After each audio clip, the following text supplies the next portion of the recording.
हरि ओम नमो भगवते वासुदेवाय। श्री ओम नमो भगवते वासुदेवाय।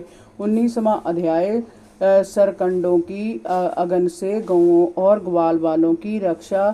श्री सुखदेव जी ने कहा, परीक्षित, अब वह सभी उस भयानक राक्षस के शरीर को धरती पर मृत पड़ा देख रहे थे। तब उनकी गौएं चरती हुई एक दूसरे वन में चली गई।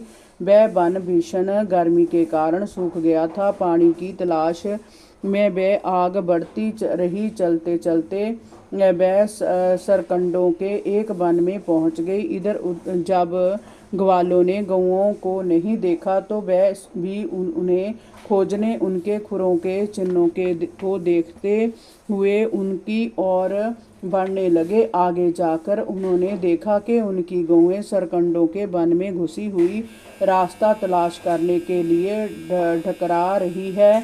वह उन्हें हाँक कर वापस लाने की चेष्टा करने लगे। उस समय वह पूरी तरह से थक गए थे वह और उन्हें भूख प्यास भी बहुत जोरों से लगी हुई थी। उनकी व्याकुलता बढ़ती जा रही थी। उनकी ऐसी दशा देखकर श्री कृष्ण गौओं का नाम ले लेकर उन्हें पुकारने लगे। वह गौएं श्री कृष्ण की आवाज देने पर रंभाती हुई उनके ओर दौड़कर आने लगी। परीक्षित, उसी समय वन में अचानक ना जाने कैसे आग लग गई और फैलती चली गई। वन की वह दावाग्नि वन्य जीवों का काल ही होती है।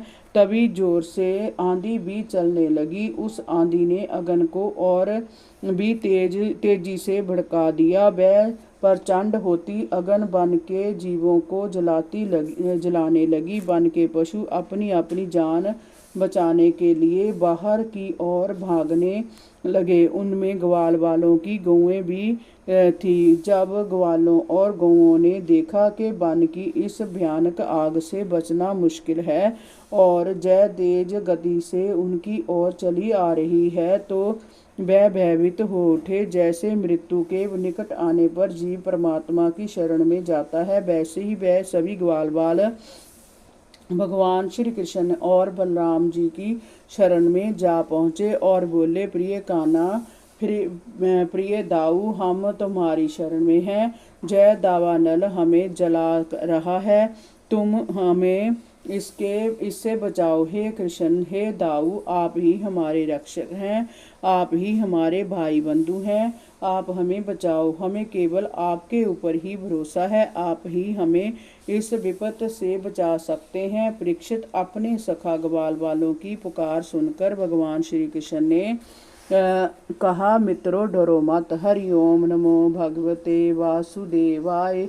श्री ओम नमो भगवते वासुदेवाय।